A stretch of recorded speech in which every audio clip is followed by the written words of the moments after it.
Bienvenue à tous, c'est InfoSoir, voici les titres de ce lundi. De nouveaux accords de coopération pour renforcer le partenariat maroco-tunisien, des conventions signées lors de la 19e session de la Haute Commission mixte, une réunion de travail présidée par le chef du gouvernement Saïd El Athmani et son homologue tunisien Youssef Chahid.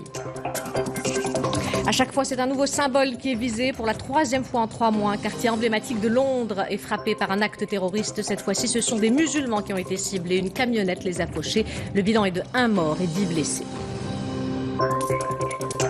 C'est parfaitement perceptible, surtout durant cette période de jeûne. Le Royaume connaît ces derniers jours une vague de chaleur importante, une canicule qui peut avoir un impact sur les populations fragiles. Face à des températures aussi élevées, des précautions sont à prendre. Les explications dans ce journal. Se faire une toile sous les étoiles, c'est ce que propose le cinéma en plein air qui s'est installé depuis quelques semaines à l'hippodrome de Casa-Anfa. Tous les soirs, un film différent est projeté, classique ou blockbuster. Il y en a pour tous les goûts et tous les âges. Madame, Monsieur, bonsoir. Insuffler un nouvel élan à la coopération entre Tunis et Rabat. 9 protocoles et accords ont été signés aujourd'hui lors de la Haute Commission mixte maroco-tunisienne. Des accords qui permettront de concrétiser une ambition. Les deux pays souhaitent doubler les échanges commerciaux à l'horizon 2020 et les situer au niveau de 500 millions de dollars. Cette réunion de travail présidée par le chef du gouvernement Saïd El Athmani et son homologue tunisien Youssef Chahid avait également pour objectif d'enrichir le cadre juridique organisant les relations bilatérales. Reportage Abdelhafid Lemnouar et Ibrahim Habboub. Le récit est de Mehdi Soufiane. Rabat et Tunis affichent une même volonté, celle de renforcer les relations bilatérales dans plusieurs domaines. Cela passe notamment par la ratification de nouveaux accords multisectoriels. C'est l'objectif de la 19e session de la Haute Commission mixte maroco-tunisienne. Nous avons de bonnes relations. Nous pouvons développer la coopération technique et stratégique dans de nombreux domaines. Cette session de la Haute Commission mixte va insuffler une nouvelle dynamique aux relations maroco-tunisiennes. À cette occasion, 9 accords de coopération ont été signés, notamment dans les domaines économiques, sociaux, culturels et religieux. Il y a une convergence de vues entre le Maroc et la Tunisie, notamment pour la construction maghrébine en tant que choix stratégique pour la région. Sur le continent africain, nous pouvons contribuer ensemble au développement, à la stabilité et à la sécurité de l'Afrique. Il y a également une convergence de vues concernant les défis sécuritaires. Le chef du gouvernement tunisien a salué le retour du Maroc au sein de l'Union africaine, un retour qui servira l'action africaine commune et le processus d'intégration maghrébine. Youssef Chahid qui a également eu des entretiens avec le président de la Chambre des représentants, l'occasion pour le chef du gouvernement tunisien de faire part de l'intérêt porté par son pays à l'expérience marocaine en matière de consolidation de l'édifice démocratique et de protection des droits de l'homme. Des échanges également consacrés à l'importance de la diplomatie parlementaire en tant que levier de rapprochement entre le Maroc et la Tunisie. Et l'emploi est un secteur clé du partenariat entre Rabat et Tunis. En marge de cette commission mixte, des entretiens ont réuni les responsables des deux pays dans ce domaine. 2 conventions ont été signées dans l'objectif de renforcer la coopération et d'exposer les expériences des deux parties en matière d'emploi et de formation professionnelle. Il s'agit également de donner une dimension africaine aux projets menés par les institutions marocaines et tunisiennes. Reportage Abdelhafid Lemnouar et Ibrahim Habboub. Le commentaire est signé Hind Bnabbi. Le partenariat maroco-tunisien dans le domaine de l'emploi est consacré par la signature de cet accord entre le ministre de l'Emploi et de l'Insertion professionnelle Mohamed Yatim et le ministre tunisien de la Formation professionnelle et de l'Emploi Imed Hammami. Une convention qui a pour objectif de renforcer la coopération bilatérale.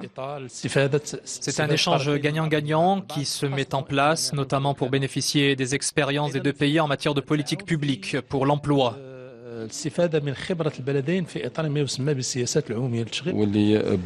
Grâce à cet accord, nous allons passer d'une coopération bilatérale classique à un réel travail d'équipe et des échanges d'expériences entre le Maroc et la Tunisie.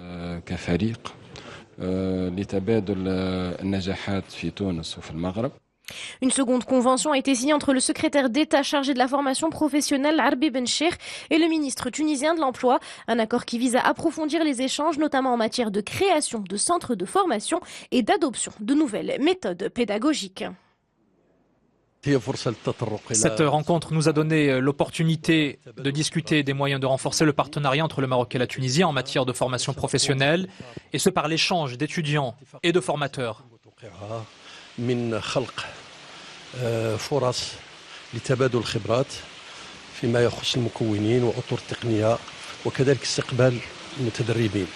Rabat et Tunis visent également à conclure des conventions de jumelage entre les institutions des deux pays pour mettre en place des projets communs au niveau régional ou continental dans le cadre d'un partenariat tripartite. Nous ouvrons la page internationale direction la France où les nouveaux élus ont fait leur entrée à l'Assemblée nationale. Cette mandature est marquée par le très fort renouvellement des députés. 75% d'entre eux entament leur premier mandat au Palais Bourbon. Et parmi ces nouveaux arrivés, 8 franco-marocains et des binationaux qui incarnent le nouveau visage de la France. Reportage à Paris de nos envoyés spéciaux, Fthia Laouni, Sana Rahimi et Amina Khabab. Parmi les députés élus, beaucoup de nouveaux qui vont s'asseoir prochainement et pour la première fois sur le banc de l'Assemblée. Et parmi eux, 8 Marocains, 4 femmes et 4 hommes. C'est la première fois que les binationaux sont aussi nombreux à être représentés au Palais Bourbon. Et ils auraient pu être 9 puisque la polémique gronde toujours sur les résultats dans la circonscription de Corbeil-Essonnes entre Farida Amrani et Manuel Valls. L'ancien Premier ministre a été accueilli ce matin par des dizaines de journalistes à l'entrée de l'Assemblée qui contestaient sa venue. Je peux passer? Je peux passer? S'il vous plaît, écartez-vous. Passer quand même. Farida Amrani était quant à elle ce matin au recomptage des bulletins de vote. Si elle porte plainte, ce sera à la Cour constitutionnelle de trancher. Cette affaire fait beaucoup de bruit ici. Pour Jean-Marie Colomboni, journaliste spécialiste de la politique française, la France a déjà connu ce phénomène. C'est des phénomènes qui se sont déjà produits en 58 quand le général de Gaulle revient, réarrive avec les députés des gens que les gens ne connaissaient pas. La vague rose de 1981 voit arriver à l'Assemblée nationale une pléiade d'instituteurs, de professeurs qui n'étaient pas en politique ou peu en politique. Et en même temps, il ne faut pas non plus surévaluer la difficulté. Quand vous êtes élu, eh bien, il y a des rites, il y a des normes, il y a des procédures à suivre. Ce qui est également à noter dans cette nouvelle assemblée, c'est la moyenne d'âge. Elle passe de 54 à 47 ans. Une assemblée qui se prend donc un petit bain de jouvence. Reste à espérer que les réformes qui y seront votées seront soutenues par l'ensemble des Français. Un an après que les Britanniques ont voté pour le Brexit et 3 mois après leur demande officielle de divorce, le Royaume-Uni et l'Union européenne se retrouvent enfin à la table des négociations. Mais c'est encore un rideau d'apparence. L'avenir compromis de Theresa May interdit toujours de préciser les lignes du contrat de rupture. Londres et Bruxelles disposent en théorie de 2 ans pour boucler ces négociations inédites de sortie avant d'entamer celle de leur futur partenariat commercial. Elle a fait l'option d'un Brexit dur avec sortie du marché unique européen et la fin de la libre circulation des travailleurs européens.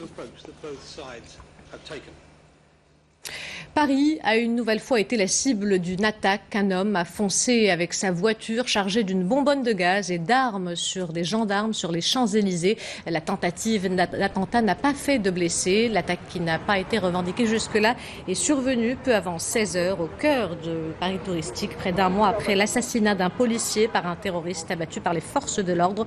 L'auteur de cette attaque était assigné à résidence dans le cadre de l'état d'urgence et s'était déjà rendu en Turquie. Des perquisitions sont en cours ce soir à son domicile dans l'Essonne et selon une source proche du dossier citée par l'AFP, la famille de l'individu était également connue pour faire partie de la mouvance salafiste.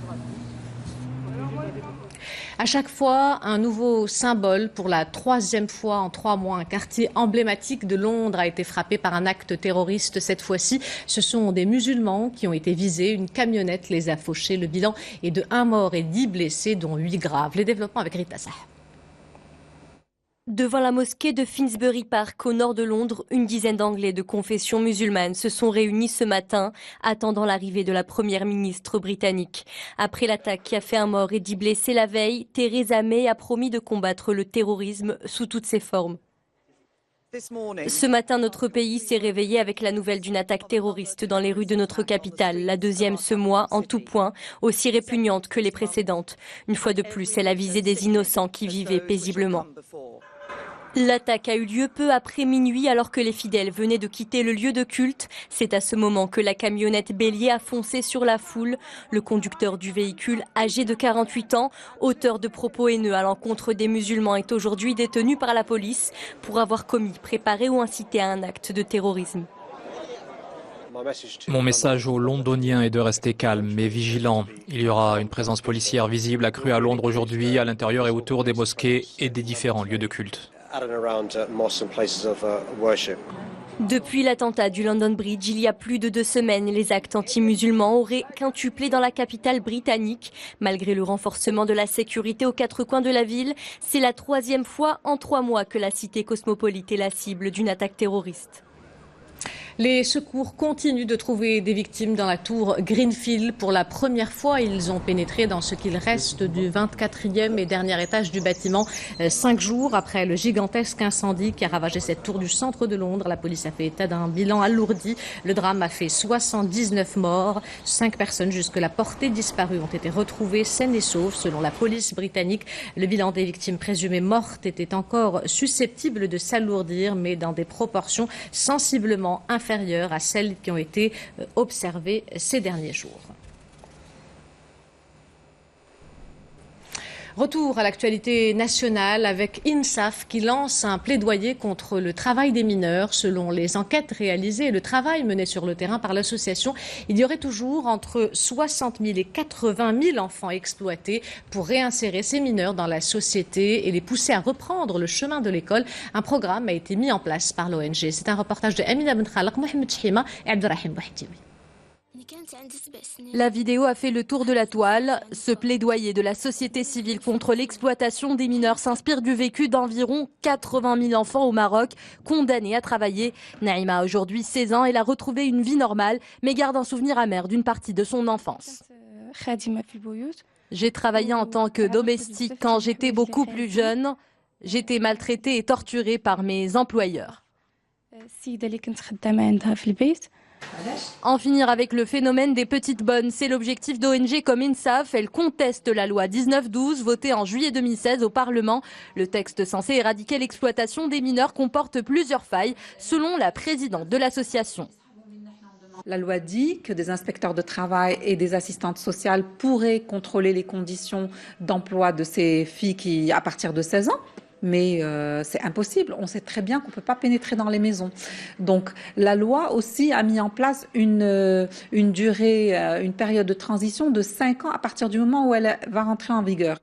La majorité des ONG parlent d'une autre incohérence. Une deuxième loi a été votée en août 2016. Elle s'attaque à la traite humaine. Mais cet autre texte contredit la loi relative au travail domestique car il interdit formellement et sans phase transitoire l'exploitation des moins de 18 ans.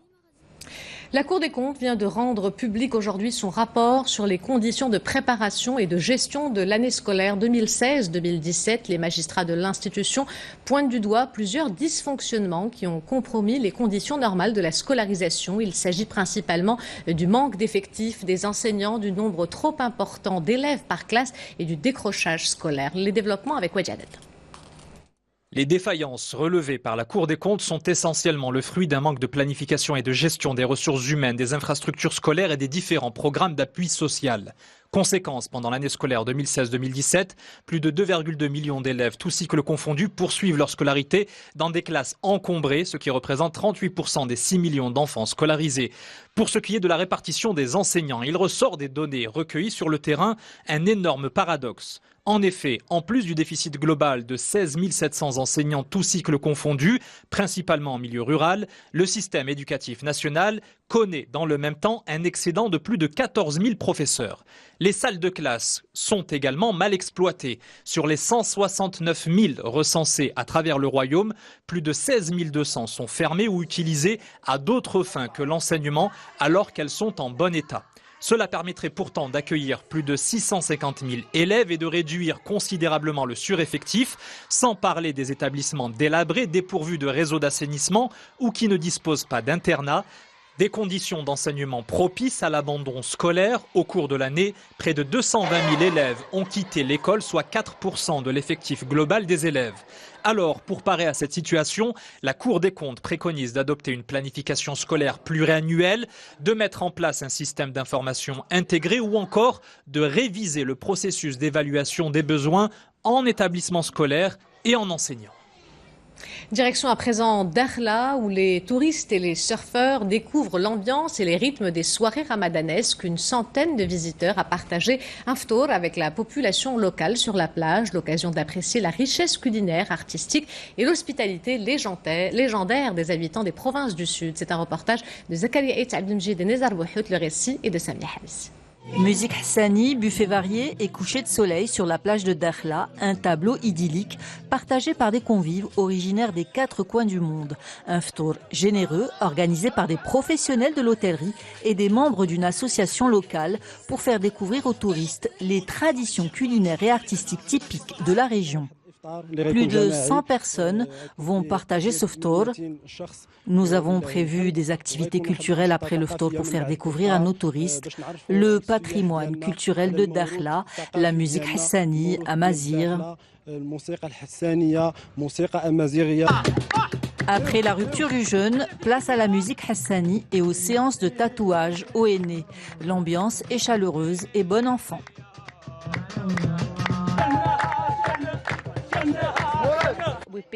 Nous avons été invités à partager cette merveilleuse soirée. Nous avons mangé de très bons plats et les gens sont tellement gentils et amicaux.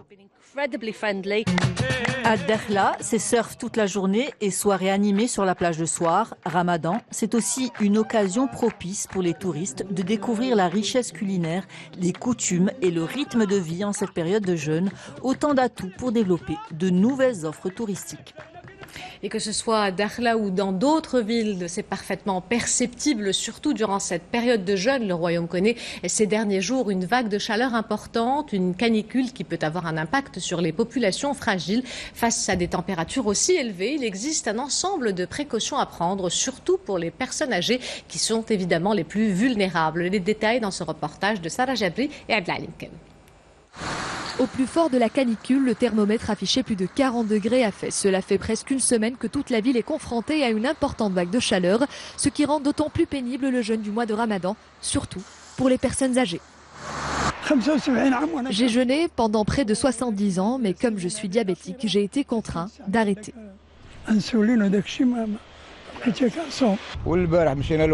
Je travaille beaucoup à l'extérieur. Hier, il a fait tellement chaud que c'était vraiment difficile de tenir toute la journée. Pour concilier Ramadan et canicule, il faut adopter les bons réflexes, à savoir ne pas s'exposer au soleil et s'hydrater suffisamment le soir. Les personnes les plus fragiles doivent être à l'écoute de leur corps et interrompre le jeûne si leur état de santé l'impose. باش يشربوا مزيان شنو كنقولوا لهم سي كو اونتر الفطور والسحور يحطوا قريعه قدامهم ديال ايطرونز الماء باش يعرف الكميه على الاقل خصو يشرب 2 لتر باغ جور دونك 2 لتر في داك لي 6 ولا لي 8 اللي كنفطروا فيها باش يحسب اكزاكتومون شحال كيشرب باش ما يكونش عنده عواقب على الكلي ديالو ما يكونش عواقب على القلب ديالو ما يوقعلوش اون ديكومبوساسيون ديال لي مالادي اللي ديجا متبع لهم. Selon les prévisions de la météorologie nationale, demain il fera encore aussi chaud avec des températures variant entre 38 et 42 degrés. Il faudra attendre la semaine prochaine pour espérer retrouver un peu de fraîcheur. Se faire une toile sous les étoiles, c'est ce que propose le Caméo Cinéma, un cinéma en plein air qui s'est installé à l'hippodrome de Casablanca. De Casa Enfa, tous les soirs, un film différent est projeté, classique ou blockbuster. Il y en a pour tous les goûts et tous les âges, de quoi occuper ces soirées de manière originale. Salim Abnabou est allé pour nous mener l'expérience. Les images sont signées Mohamed Magri. Chaque soir à la nuit tombée, l'hippodrome de Casablanca se transforme en la plus grande salle de cinéma à ciel ouvert. Confortablement installés sur ces coussins géants munis de pop-corn, ces cinéphiles de tout âge vont pouvoir revoir les plus grands classiques, à l'image de Casablanca, des Mignons ou encore Le Cercle des poètes disparus, animé par le même désir, celui de vivre une nouvelle expérience du cinéma. Ça a plus de charme d'être en plein air et après Amsa Preftour, c'est sympa de venir se poser dehors et de regarder. Et c'est un vieux film, tu vas pas le trouver au cinéma.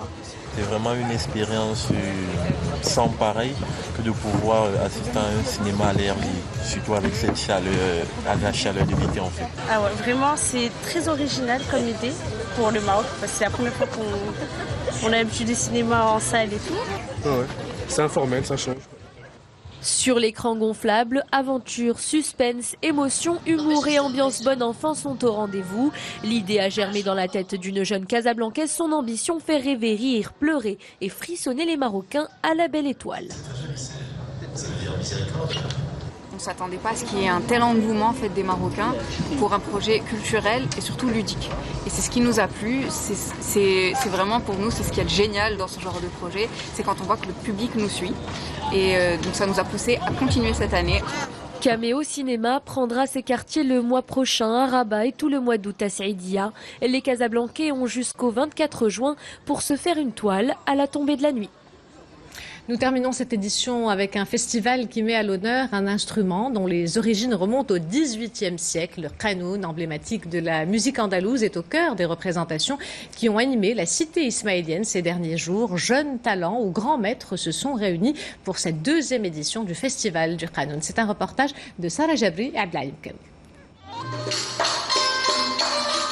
Du haut de ses 16 ans, Oumaima Madani Alaoui est une prodige du qanoun. Ses doigts font résonner cet instrument de musique orientale depuis 6 ans. Un talent doublé d'une passion indéniable qui lui ont valu une participation au deuxième festival du qanoun organisé à Meknes.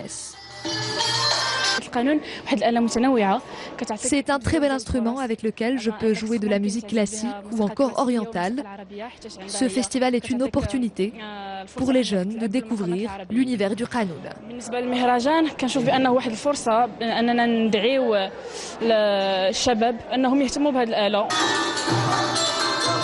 Un instrument qui a été introduit à Meknes au milieu du siècle dernier, la ville qui a vu naître de grands maîtres du qanoun, à l'image d'Idriss Ouazani Shahidi, qui est aussi l'invité d'honneur de cette édition. Je trouve que c'est le meilleur instrument de musique qui puisse exister. De plus en plus de musiciens s'y intéressent.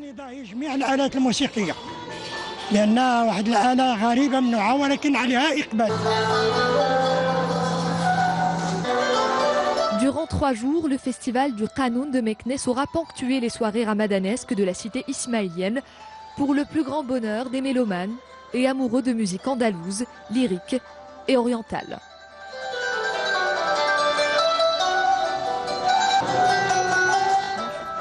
Avant de nous quitter, je vous rappelle l'une des principales informations de ce journal en France. Les nouveaux élus ont fait leur entrée à l'Assemblée nationale. Cette mandature est marquée par le très fort renouvellement des députés. 75% d'entre eux entament leur premier mandat au Palais Bourbon. Et parmi ces nouveaux arrivés, 8 franco-marocains, 4 femmes et 4 hommes. Il s'agit de Mjid Kerreb, Mounir Mahjoubi, Amal Amelia Lekfrafi, Naïma Mouchou, Mohamed Labid, Lzar Fiona, Sarah Al-Hayri et Mohamed Lakila. C'est la première fois que les binationaux sont aussi nombreux à l'Assemblée nationale. C'est la fin de cette édition. L'information se poursuit sur notre site dezem.ma. Le prochain journal El Massaïa vous sera présenté par Hicham Gharfaoui aux alentours de minuit 30. Quant à moi, j'aurai le plaisir de vous retrouver demain à 22h. En attendant, portez-vous bien et excellente soirée à tous.